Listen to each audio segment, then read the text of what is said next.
Web hosting tech specs explained. Choosing the right web hosting can be even more intimidating than buying a computer for anyone who isn't all that tech savvy. There are a bunch of technical specifications and buzzwords that may sound like another language. In this article, we're going to explain what some of the most important specifications mean. Probably the two most critical factors for your hosting plan are storage and bandwidth. Storage is the amount of space you have to store your websites, including the content, scripts, databases, and anything else that you might be installing. How much storage is necessary? This is a difficult question to answer because it will vary depending on a number of factors. How large is your website? Are you using static HTML or a CMS like WordPress?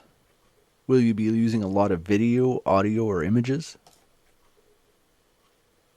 Video, audio, and images take the most space, so if you expect to use a lot of multimedia content, you'll want a hosting plan with more storage. Some even include unlimited storage. Bandwidth is the amount of data that's transferred by your web host. In other words, how much data your visitors are actually transferring to and from the server as they visit your website. Again, video, audio, and images use up more bandwidth than text-based content. And as your traffic grows, or if you get a sudden influx of traffic from content that starts to go viral, your bandwidth will also increase.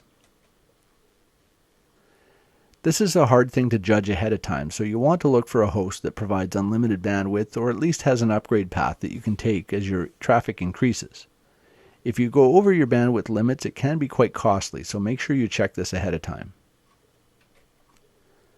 The control panel your web host offers is another technical option that can have a bearing on your sites. One of the most common is cPanel, and there are a number of software applications that require it.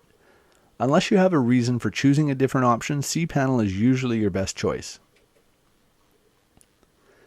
The number of IP addresses is another thing that might affect your websites as you grow. Having multiple IP addresses means you can assign them to individual sites, giving them each their own home on the internet. This isn't usually necessary right away, but if you want to be able to add more in the future, make sure your hosting company offers that option.